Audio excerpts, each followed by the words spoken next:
શ્રી સ્વામિનારાયણ ભગવાનની જય, અક્ષર પુરુષોત્તમ મહારાજની જય, ગુણાતીતાનંદ સ્વામી મહારાજની જય, ભગતજી મહારાજની જય, શાસ્ત્રીજી મહારાજની જય, યોગીજી મહારાજની જય, પ્રમુખ સ્વામી મહારાજની જય, દિલ્હી અક્ષરધામ મહોત્સવની જય.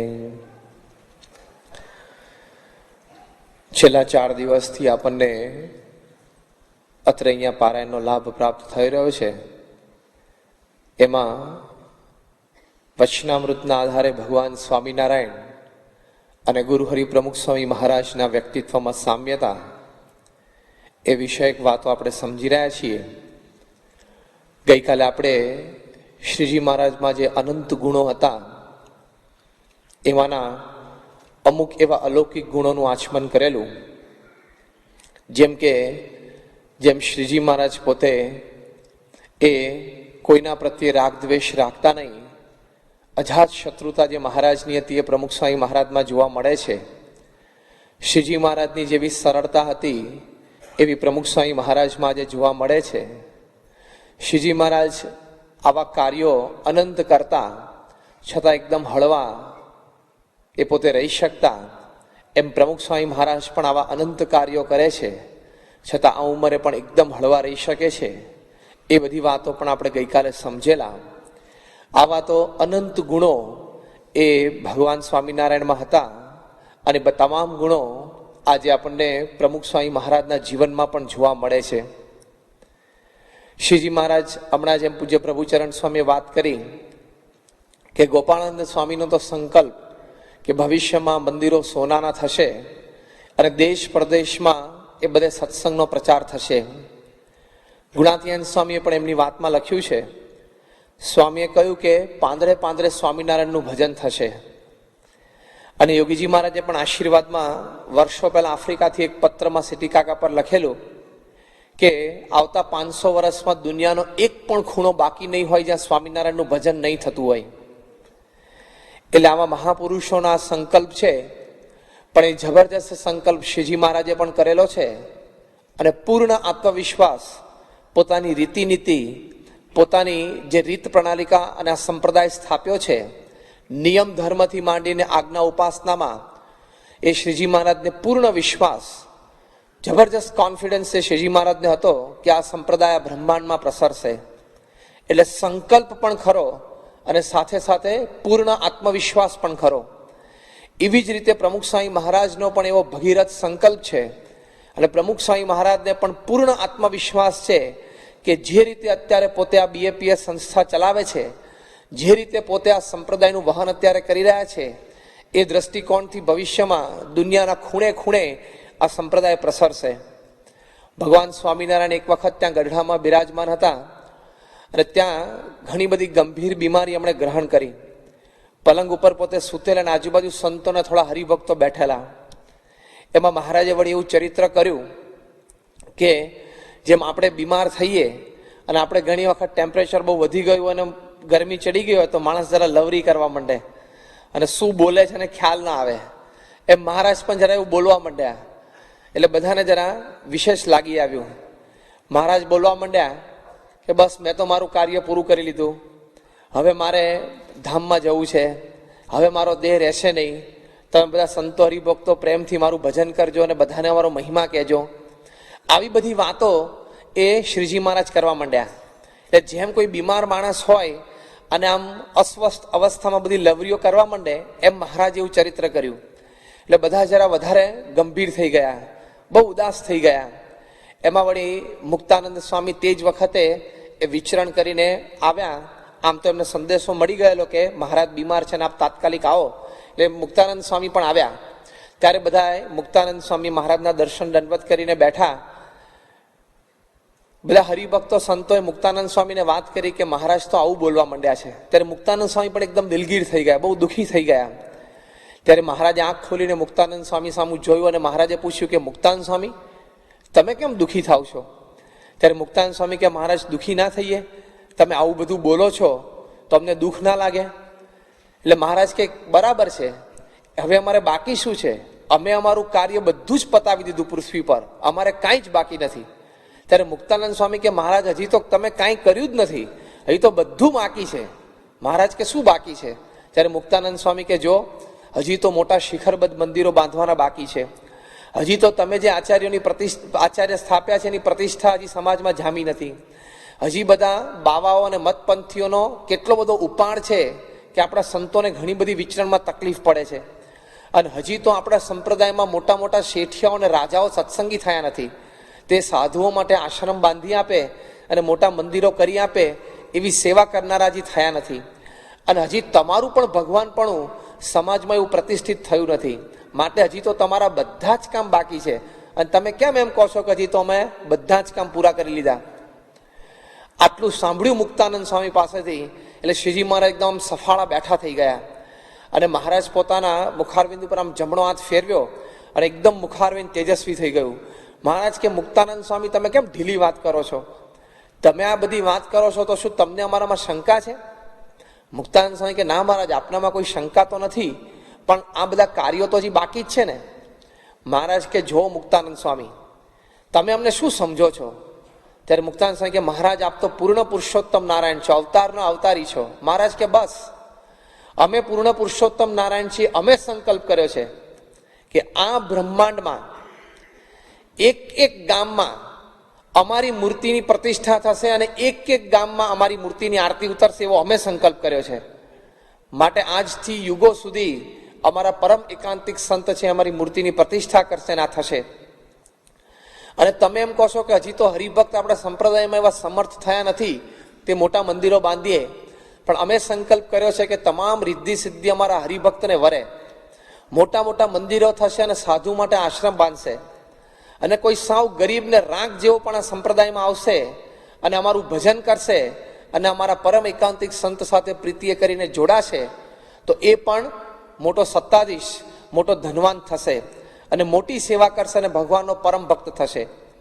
અને ત્રીજી જે તમે વાત કરી કે હજી તો બાવાઓ અને મતપંથીઓનો ઘણો બધો ઉપાડ છે કે આપણા સાધુઓને ઘણી બધી તકલીફ પડે છે વિચરણમાં, કે એને કથા કરવા ન દે, એને ગામમાંથી કાઢી મૂકે, ગામમાં બધાને ભરમાવે તે કોઈ એમને જમવા આપે નહીં.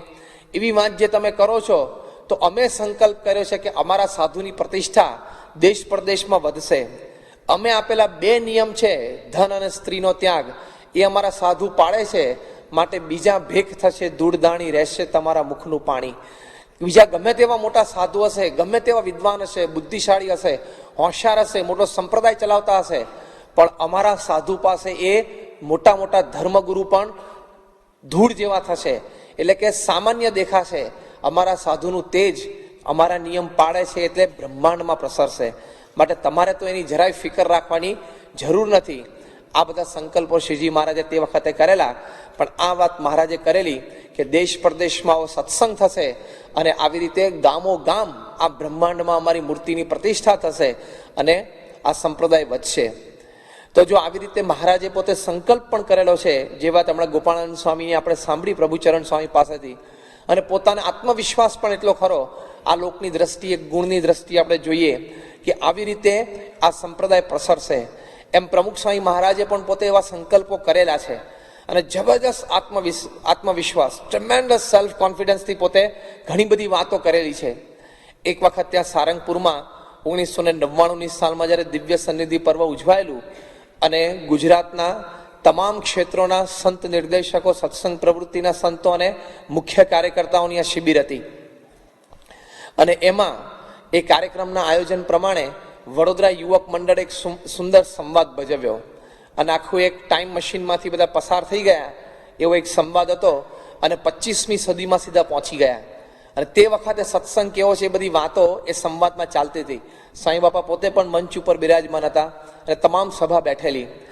અને તે વખતે આ સંવાદમાં બધા શબ્દો આવ્યા કે ગઈકાલે તે સમાચાર સાંભળ્યા? એટલે પેલા બીજા યુવક કે શું, કે ગઈકાલે જ આપણે ટોક્યોમાં અક્ષરધામનું ઉદ્ઘાટન થયું. એટલે પેલા કેમ એ સમાચાર તો મેં સાંભળ્યા નથી? તો કે તું સ્વામિનારાયણ સત્સંગ પત્રિકા બરોબર નહીં વાંચતો? તો કે ના, છેલ્લા 2 વખતથી ખબર નહીં કે ઘરે આવી છે પણ ટાઈમ જ નથી મળતો મને વાંચવાનો. તો 2 વખત એટલે એના પહેલા વખત નહીં તે નહીં વાંચી હોય? તો કે ના, એના પહેલાની વખતે નથી વાંચી. તો કે તે ના વાંચી હોય તો તને કહું કે એની પહેલા તો આપણે ગયા અઠવાડિયે તો મોસ્કોમાં અક્ષરધામનું ઉદઘાટન થયું કે એટલે આખું એક ટાઈમ મશીનમાંથી પસાર થયેલા બધાને એવો સંવાદ હતો અને 25મી સદીની બધી વાત ચાલતી હતી. સ્વામી આમ માળા ફેરવતા ફેરવતા સંવાદ બધો સાંભળતા હતા. અને પછી કે તને ખબર છે આવતા અઠવાડિયે રવિવારે વસંત પંચમી છે અને ત્યાં અટલાદરામાં સ્વામિનારાયણ મંદિર છે, કારણ કે અટલાદરાના યુવકો એટલે સંવાદમાં એ નામ લીધેલું કે અટલાદરામાં વસંત પંચમીનો ઉત્સવ છે અને આપણા ગુરુહરિ છે સંતોને દીક્ષા આપવાના છે અને વસંત પંચમી નિમિત્તે 100 સંતો દીક્ષા લેશે અને એ 100 સંતો લેશે એટલે ટોટલ સંતોની સંખ્યા BAPSમાં 1,75,00,000 પૂરી થશે. આવો સંવાદ ચાલતો હતો અને સંવાદમાં બધા ટાઈમ મશીનમાં 25મી સુધીમાં જતી રહેલા. અને સ્વામી જે આંકડાઓ બોલાય અને જે સંકલ્પો થતા હતા એમાં બહુ આમ પ્રેમથી આમ સ્મિતથી સાંભળતા, ઘણી વખત પોતે પણ આમ ઇન્વોલ્વ થતા હતા. અને પછી આ સંવાદમાં બધી આ જ પ્રકારની બધી વાતો હતી. અને કે આ વખતે તો સુરત વાળાએ તો ગજબ કર્યું કે, તો કે શું કર્યું? તો એટલે કોઈ ડાબરા ઉત્સવ ચંદ્ર ઉપર કર્યો કે. આ બધી વાતો ચાલતી હતી. એટલે સ્વામી પણ આમ માળા લઈને બેઠા. સ્વામી વચ્ચે બધા ઓડિયન્સ જેમ આપણે હસે એમ બધા હસતા હતા કાર્યકર્તા. સ્વામી પણ એકદમ હસી પડતા હતા. પછી સ્વામી પાસે માઇક મુકાયું અને સ્વામીના આશીર્વાદની શરૂઆત કરી અને સ્વામી પહેલું જ વાક્ય બોલ્યા. સ્વામી કે આપણે સંવાદ બધો સાંભળ્યો અને આ બધા સંકલ્પો યુવકોએ કર્યા છે, બધા સાંભળ્યા છે. હવે સાંભળજો સ્વામી શું બોલે છે. સ્વામી કે આ બધા યુવકોએ સંકલ્પો કર્યા છે પણ આપણો જીવ બહુ ટૂંકો, તે આપણને નાની નાની વાતો સૂજે. સ્વામી કે આપણો જીવ બહુ ટૂંકો છે ને એટલે આપણને નાની નાની વાતો સૂજે કે ભાઈ એક મોસ્કોમાં અક્ષરધામ ખુલ્યું. સ્વામી કે પેલું શું બોલે આપણે જાપાનનું ટોક્યો કે ટોક્યોમાં ત્યાં અક્ષરધામ ખુલ્યું. કેટલા સાધુ કીધા? એટલે બધા યુવકો બધા બેઠા હતા સંવાદ કે બાપા 2.5 કરોડ. સ્વામી કે બસ એટલા જ? કારણ કે આપણો જીવ ટૂંકો છે ને એટલે આટલા જ આપણને શું છે 2.5 કરોડ, પણ આપણે તો 5 કરોડ સાધુ થશે એમ કહીને સ્વામી એ વખતે બોલેલા આશીર્વાદમાં. અને આખા બ્રહ્માંડમાં એ બધી જગ્યાએ અક્ષર પુરુષોત્તમની નિષ્ઠા એક જીવને થશે. અને આ બ્રહ્માંડમાં મહારાજ પ્રગટ થયા છે અને એમની કૃપાથી જોગી મહારાજ જેવા પુરુષ કાયમ રહેશે તો અનંત જીવો અક્ષરધામને પામશે. એ બધા સંકલ્પો સ્વામીએ તે વખતે કરેલા. પણ આપણને ખ્યાલ આવે કે જેઓ મહારાજના સંકલ્પો જેવા હતા એવા જ આપણને બળિયા સંકલ્પો આજે આપણા ગુરુહરિના દેખાય છે. અને જેટલા કોન્ફિડન્સથી આત્મવિશ્વાસથી શ્રીજી મહારાજ વાતો કરતા આ સંપ્રદાયના પ્રચાર અને પ્રસાર વિશે, એટલા જ આત્મવિશ્વાસથી પ્રમુખ સ્વામી મહારાજ પણ આ સંપ્રદાયના પ્રચાર અને પ્રસાર વિશે બધી વાતો કરે છે. ત્યારે આપણને જણાય છે કે એ ગુણ મહારાજમાં હતો એ આજે પ્રમુખ સ્વામી મહારાજમાં પણ આપણને જણાય છે. અને દરેક રીતે ગુણિયલ પણ એટલા છે, બુદ્ધિશાળી પણ એટલા છે.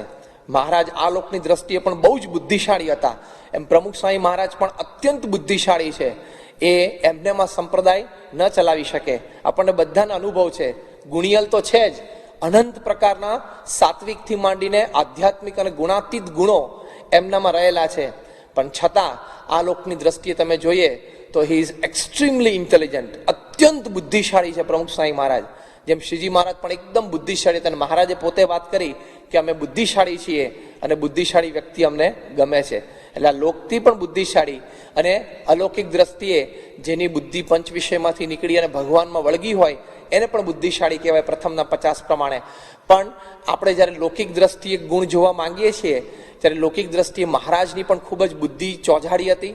એમ પ્રમુખ સ્વામી મહારાજની પણ બુદ્ધિ અત્યંત ચોજાડી છે. એ આપણને અનેક પ્રસંગે દેખાય છે. મહારાજ એ કાયમ ત્યાં ગઢડામાં જ્યારે બિરાજમાન હોય અને સવારની સભા પૂરી કરીને પાછા પોતાના ઉતારે જતા હોય ત્યારે ત્યાં દાદા ખાચરના દરબારમાં જે બધા દાદા ખાચરની ગૌશાળાનું ધ્યાન રાખવા માટે ભરવાડો રાખેલા, એક જોદો ભરવાડ, એક પેલો બીજલ ભરવાડ હતો અને ત્રીજા એક અર્જન ભરવાડ. આ ત્રણેય ભરવાડો છે એ ગાય ભેંસનું જેટલું દૂધ તૈયાર થયું હોય દોઈને, એ ગાયનું દૂધ અને ભેંસનું દૂધ બધું જુદું રાખતા અને એની મોટી મોટી પેલી બોઘેણીઓ આવે એ બધું ભરીને રાખતા. અને રોજ મહારાજે દૂધ ઉપર દ્રષ્ટિ પ્રસાદી કરીને પછી એ ચાલતા ચાલતા જ એ તરફ જોતા. એટલે બાને દિવસમાં એક વખત આ ત્રણેય ભરવાડને પણ મહારાજની દ્રષ્ટિ અને આશીર્વાદ પ્રાપ્ત થઈ જતા. કારણ કે સવારથી બધા આ ગૌશાળાની સેવામાં મંડ્યા હોય. પણ હરિચરિત્રામૃતમાં હરિલાકલ્પતરુમાં એમને લખાયું છે કે મહારાજ ત્યાંથી પસાર થતા હોય ત્યારે જો આગલા દિવસના દૂધ કરતાં આ વખતના દૂધમાં કંઈક વધઘટ હોય તો તરત મહારાજ કહેતા કે ગઈકાલ કરતાં આજનું દૂધ ઘીનું ઓછું, ગાયનું ઓછું છે કે ભેંસનું ઓછું વધારે છે, એ તરત કહેતા. અને કોઈ વખત એ 15-20 બોઘેણા ગાયના દૂધના અને કોઈ દિવસ 15-20 બોઘેણા ભેંસના દૂધના બાજુમાં પડ્યા હોય પણ બોઘેણા તો બહારથી પેલી જે ગાગર હોય સરખી જ દેખાતી હોય, પણ જો એ અરસપરસ કંઈ થઈ ગયું હોય તો એ 15 બોઘેણા ગાયના દૂધના પડ્યા હોય એની વચ્ચે એક ભેંસના દૂધનું પડ્યું હોય તો એ દૂધ જોઈને મહારાજ કહેતા કે આ બધું ગાયનું છે, વચ્ચે એક ભેંસનું પડ્યું છે. આમ દ્રષ્ટિથી આટલે દૂરથી મહારાજ કહી શકતા કે આ બધું ગાયનું દૂધ છે અને વચ્ચે એક ભેંસનું દૂધનું પડેલું છે. કેટલા બધા મહારાજ બુદ્ધિશાળી હશે. એક લૌકિક દ્રષ્ટિએ આવા તો અનેક પ્રસંગો મહારાજના જીવનના છે કે દરેક ક્ષેત્રમાં મહારાજ એટલા બધા બુદ્ધિશાળી હતા કે તરત આમ વસ્તુ પારખી લેતા. એમ પ્રમુખ સ્વામી મહારાજ પણ અત્યંત બુદ્ધિશાળી છે. જબરજસ્ત તીવ્ર એમની બુદ્ધિ શક્તિ છે. એક સેકન્ડમાં સ્વામીશ્રી પારખી શકે છે.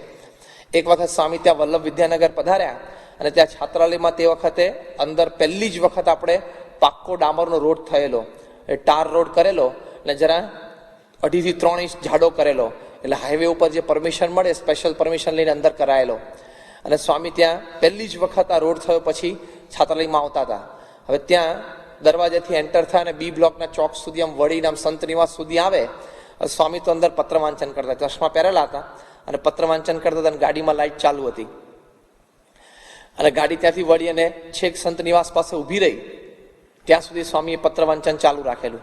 ઊભી રહી ગાડી એટલે સ્વામીએ જોયું કે ગાડી ઊભી રહી આમ, એટલે તરત ચશ્મા એમની ટેવ પ્રમાણે ચશ્મા અને કાગળને કાઢીને પેનને પાછળ આપી દીધું સેવક સંતને અને તૈયાર થયા. ત્યારે સેવક સંતે બારણું ખોલ્યું. સ્વામી ઊભા થઈને બહાર આવ્યા. પણ સેવક સંત બારણું ખોલતા હતા ત્યાં બાજુમાં જ ભગવતચરણ સ્વામી ઊભા હતા. એટલે એમને પણ જાણે આમ બારણાને હાથ દીધો. સ્વામી એમની સામે જોયું અને ભગવતચરણ સ્વામી આમ જય સ્વામી કહીને હસ્યા આમ પગે લાગીને. એટલે સ્વામી સહેજે બોલ્યા, કારણ કે પટેલ બહુ મલકાવાની જરૂર નથી. આ તમને એમ કે મેં રોડ બાંધ્યો છે અને બહુ સારો થયો છે, પણ ત્યાં ઢાળ છે, પાણી ભરાશે. તો ભગવતચરણ એકદમ શોક થઈ ગયા. એટલે ભગવતચરણ સ્વામી તો એકદમ છૂટ છે બાપા સાથે બોલવાની અને ખૂબ સખા ભાવ છે અને બહુ છૂટથી બધી વાતો કરતા હોય છે. ભગવતચરણ સ્વામી કે તમે જિંદગીમાં કોકે કંઈક સારું કામ કર્યું તો વખાણતા શીખ્યા છો કે નહીં એમ કહો. એટલે કોઈ કંઈક આમ સારું કામ કરે માણસ જરા વખાણે કે ભાઈ સારું કર્યું, અને ભૂલ કાઢવી હોય ને તો 2-4 દિવસ રહીને પછી શાંતિથી ભૂલ કાઢે. બહુ વ્યવહાર થોડોક શીખો કે કોકની તાર ભૂલ કાઢ્યો તો 2-4 વખત એને હળો મળો વાતચીત કરો, સારી વાત કરો, પછી ભૂલ કાઢે. તરત મોઢા પર સુધી ભૂલ કાઢો ચાલતું હશે કે છે. સાંઈ કે જો પટેલ, આ તો અમારે તમને ખુલ્લા દિલે વાત કરવી હતી એટલે અમે તમને કરી. કે ના એવું કંઈ નથી. ભગવતચરણ સાંઈ કે બધું જ વ્યવસ્થિત તપાસ કરી છે ને કંઈ એવો ઢાળ નથી રહી ગયો, સપાટ જ રોડ છે. સાંઈ કે પટેલ માનવું હોય તો માનો, ચોમાસું આવે ત્યારે આપણે વાત કરશું. કોન્ફિડન્ટલી એકદમ. હા સ્વામી, ચોમાસું આવશે ત્યારે આપણે વાત કરશું કે છે. અને પછી તો સ્વામી તો એકદમ ખડખડ હસતા હસતા અંદર ગયા. મોટા પુરુષોની આમે રીત હોય છે, મહાન પુરુષોની એક આમ વ્યવહારિક રીત હોય છે કે એકવાર તમને કે જો તમે માનો તો સારું, પણ જો ન માનો તો કોઈ દિવસ મોટા પુરુષ આગ્રહ ના કરે. એમની રીત નથી, એ કામ કરવાની રીત જ નથી. બધા જ મહાપુરુષો જે આધ્યાત્મિક માર્ગે થઈ ગયા, they tell you once, if you obey it's okay, if you don't obey they leave it. એ છોડી દેવું વસ્તુ. એ સ્વામી એકદમ આમ ચાલતા ચાલતા ત્યાંથી નીકળી ગયા. અને પછી ચોમાસું આવીને ધમધોકાર વરસાદ પડ્યો અને ભગવતચરણ સ્વામીની ઓફિસમાં બેઠા હશે. વરસાદ આમ જોયું કે અડધો કલાકથી વરસાદ પડે છે. આમ ઓફિસમાંથી નીકળીને સંત નિવાસ સુધી જવાયું નથી. અને પછી એકદમ મને કલાક પછી યાદ આવ્યું કે સ્વામી પેલા રોડનું કહેતા હતા પાણી ભરાશે, જોવા જ દે કે છે. એટલે ઓફિસમાંથી ઊભા થઈને આમ ધોતી બરોબર આમ સંકોચીને ક્યાંકથી પેલી સાધુ દિવસની ઓફિસમાંથી એક પેલી છત્રી શોધી અમને અને છત્રી લઈને આમ ચાલતા ચાલતા બહાર આવ્યા કે જો બી બ્લોક પાસે કેટલું પાણી ભરવાનું. બરોબર ઓફિસમાંથી બહાર આવીને આમ જોયું ને તો પાણી ભરી ગયેલું બી બ્લોક પાસે. તો અને ત્યાં જઈને નજીક જઈને એમણે જોયું તો લગભગ એન્કલ ડીપ અહીં સુધી આપણો પંજો આખો ફૂટ અંદર આવી જાય, લગભગ 4-4, 5-5 ઇંચનું પાણી ભરાઈ ગયેલું. એમને થયું કે સ્વામી કેટલા બુદ્ધિશાળી કહેવાય.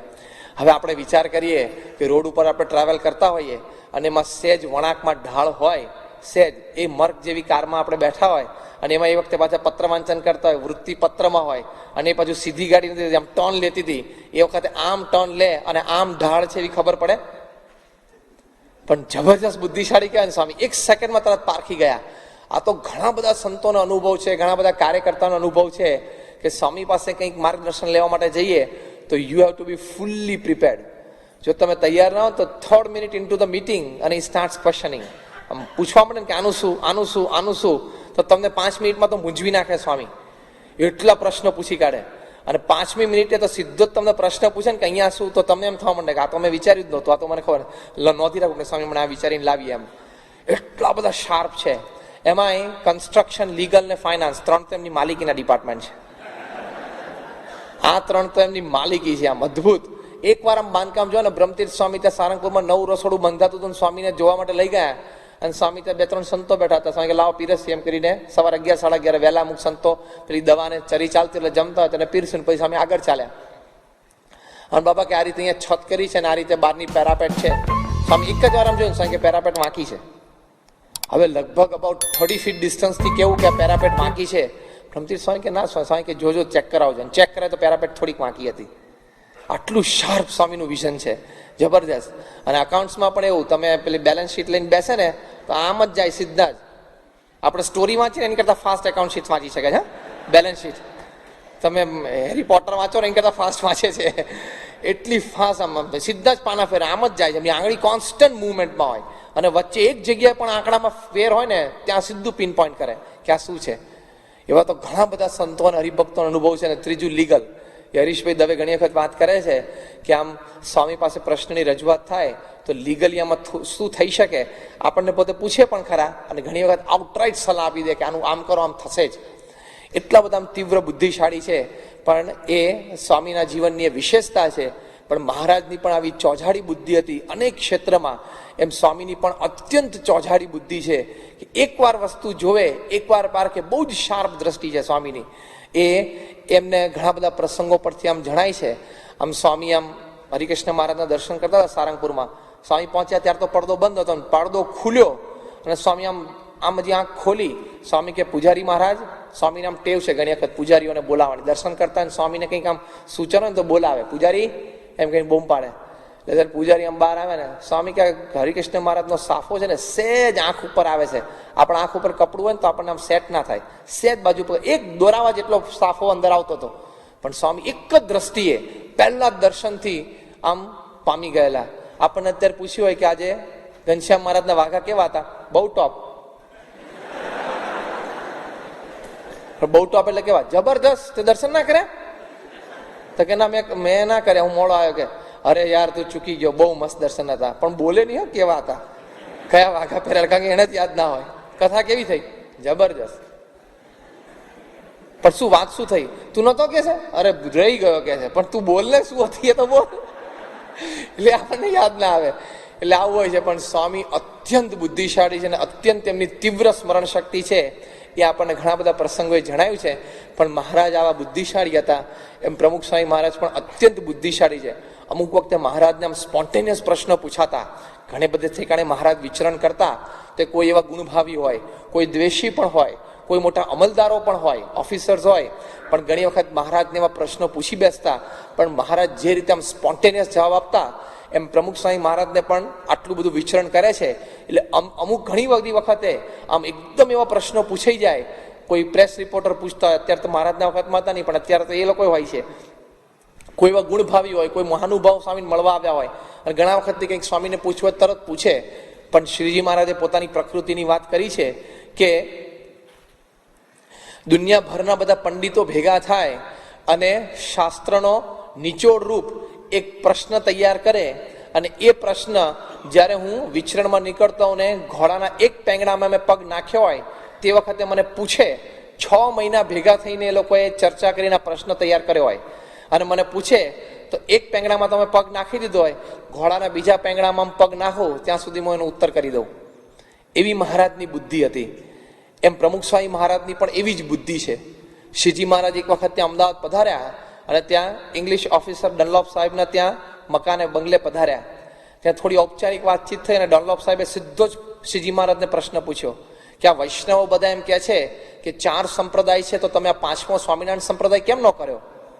એ શો હેતુથી તમે આ 5મો સંપ્રદાય કર્યો છે અને એનો હેતુ શું છે? ત્યારે મહારાજ તો તરત પારખી ગયા કે આવો પ્રશ્ન કે ડનલોપ સાહેબને સૂજે નહીં, પણ કોઈક વૈષ્ણવોએ એમને પૂછાવડાયો છે. એટલે મહારાજે તરત જવાબ આપ્યો કે તમારી વાત તો સાચી છે કે 4 સંપ્રદાયો છે, પણ આ 5મો સ્વામિનારાયણ સંપ્રદાય કેવી રીતે? તો જ્યારે ભાગવતમાં વાત આવે છે કે શ્રી કૃષ્ણ ભગવાન જ્યારે અંતર્ધાન થયા ત્યારે ઉદ્ધવજીને બદ્રિકાશ્રમમાં મોકલ્યા હતા અને ઉદ્ધવજી એ ધન અને સ્ત્રીનો ત્યાગ કરીને બદ્રિકાશ્રમ વિશે ચાલ્યા હતા. એમ અમારા સંપ્રદાયમાં અમારા આશ્રિત જે ત્યાગી વર્ગ છે એ પણ ધન અને સ્ત્રીનો ત્યાગ રાખે છે.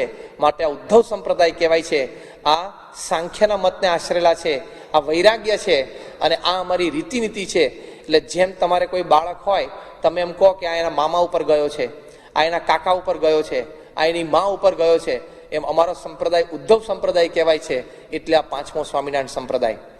ખુશ થઈ ગયા ડનલોપ સાહેબ કે મને ઘણા વખતની મૂંઝવણ હતી, પણ મને આ પ્રશ્નનો ઉત્તર યથાર્થ મળી ગયો.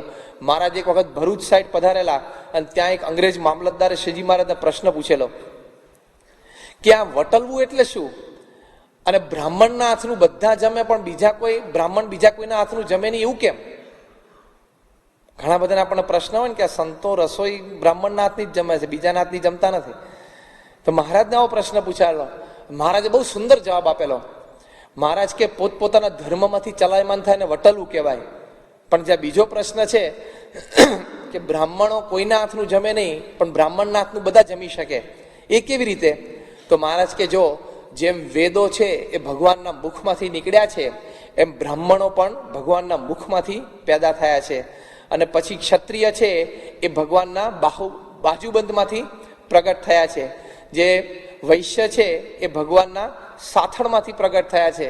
અને શુદ્ર છે એ ભગવાનના ચરણાવિંદમાંથી પ્રગટ થયા છે. માટે આ 4 આશ્રમ છે, એટલે 4 વર્ણ છે, અને પોતપોતાના કાર્યો આ પૃથ્વીના વિશે છે. તો સમાજ બધી સુવ્યવસ્થા પ્રમાણે ચાલે. એટલે આ બ્રાહ્મણો છે એ શાસ્ત્રોનો બધો અભ્યાસ કરતા હોય, માર્ગદર્શન આપતા હોય, અને રાજા અને પ્રજા બંનેને સુમેળે સુખે સાથે રાખે એવા ભગવાન સન્મુખ બધાને કરતા હોય. ક્ષત્રિયો હોય એ બધાની રક્ષા કરતા હોય, વૈશ્ય છે વેપાર કરતા હોય, અને શુદ્ર છે સમાજની સેવા કરતા હોય. આ વૈદિક રીત છે. આ પ્રમાણે સમાજ ચાલે તો સુમેળે સમાજ ચાલી શકે. આટલી વાત કહીને શ્રીજી મહારાજ એક બહુ ઇન્ટેલિજન્ટ વાક્ય બોલ્યા. મહારાજ કે તમે કોઈ બહારથી થાકીને આવ્યા હોય અને પાણીથી તમે મોઢું ધોવો તો મોઢું ધોતા જે પાણી વધે એનાથી પગ ધોઈ શકાય, પણ તમે પગ ધોવાની શરૂઆત કરો પછી એ પાણી વધે તો એ પી ના શકાય. એમ બ્રાહ્મણોના હાથનું બધા જમે પણ બીજાના હાથનું બ્રાહ્મણો જમી શકે નહીં. મહારાજ એવો શાસ્ત્રક જવાબ આપેલો. પણ એ સાહેબને તરત ગમી ગયું. મેં ઘણા વખતથી ઘણાના પ્રશ્ન પૂછ્યો પણ મને કોઈ દિવસનો યથાર્થ ઉત્તર મળ્યો નથી. અને આ મહારાજે આ યથાર્થ ઉત્તર કર્યો. ત્યારે આવી રીતે ઘણી વખત મહારાજને આવા પ્રશ્નો સીધા જ પૂછાતા, પણ મહારાજે પ્રશ્નનો યથાર્થ ઉત્તર આપી શકતા. એક વખત શ્રીજી મહારાજને એક અમલદારે મોઢે પ્રશ્ન પૂછ્યો કે હિન્દુ શ્રેષ્ઠ કે મુસલમાન શ્રેષ્ઠ? ત્યારે મહારાજ કે તમે શું માનો છો? મહારાજ એને સામે કાઉન્ટર ક્વેશ્ચન કર્યો શ્રીજી મહારાજે. ત્યારે એને કહ્યું એમ અમલદારે કે હું તો એમ માનું છું કે મુસલમાન છે એ હિંસા કરવામાં બીતા નથી, અને માંસ ખાય છે, અને પશુને મારે છે, મૂર્તિ પૂજામાં માનતા નથી, એટલે કનિષ્ઠ છે. ત્યારે શ્રીજી મહારાજે બહુ જ ફાઇન અને sort of a bit diplomatic answer Shriji મહારાજે તે વખતે આપેલો. મહારાજ કે જો ભગવાન અને સંતનો યોગ થાય તો યવન સરખા જીવ હોય એ પણ ભગવાનનું ભજન કરીને ભગવાનના ધામને પામી શકે. માટે ઊંચ નીચનો કોઈ ભેદ ન રાખો. ભગવાનને સંતનો જેને યોગ થયો છે અને ભગવાનને સંતની રીતિનીતિ પ્રમાણે વૈદિક માર્ગ પ્રમાણે જે પોતાનું જીવન જીવે છે શ્રેષ્ઠ છે. બહુ સરસ મહારાજે ઉત્તર આપેલો. પણ આવી રીતે મહારાજને પ્રશ્નો પૂછાતા, અને ઘણી વખત આવા અણધાર્યા પ્રશ્નો પણ મહારાજને આવતા. પણ મહારાજ એવા બુદ્ધિશાળી હતા કે ગમે તે પ્રશ્નને મહારાજ ઇઝીલી ટેકલ કરી શકતા. એમ પ્રમુખ સ્વામી મહારાજ આપણને દેખાય છે 5 જ ચોપડી ભણેલા, પણ અત્યંત બુદ્ધિશાળી છે. અને ગમે તે પ્રશ્ન ગમે ત્યારે ઉદ્ભવે સ્વામી આમ ઇઝીલી ટેકલ કરી શકે છે, અત્યંત સાહજિકતાથી. એ પણ આપણને સ્વામીના જીવનમાં અનેક પ્રસંગે જોયું છે. એક વખત તો સ્વામી આમ સાહજિક બોલી ગયેલા. સ્વામી કે હું રૂમમાં બેઠો, પ્રમુખ સ્વામી મહારાજ પોતે બોલેલા, હા, સ્વામી કે રૂમમાં બેઠો અને બારણું ખોલીને કોઈક અંદર આવે, હજી પહેલો જ પગ અંદર મૂકી એનો ચહેરો જોઈને મને ખબર પડી જાય કે શેની માટે આવ્યો છે. આ એમની અંતર્યામી શક્તિ નહીં, હા, એ તો પછી. પણ જે માણસના જીવનમાં લાખો માણસને વ્યક્તિગત મળ્યા હોય, એની વાતો સાંભળી હોય, એના ફેશિયલ એક્સપ્રેશન્સ નજીકથી જોયા હોય, એની બોલવાની રીત, એની બોડી લેંગ્વેજ આટલું બધું નજીકથી ઓબ્ઝર્વ કર્યું હોય, એ માણસ અંદાજ ના આવી જાય. જેમ તમે દુકાન ઉપર કાઉન્ટર ઉપર 5, 7, 10 વર્ષથી બેઠા હો તો પછી તમે ગ્રાહકને જોઈને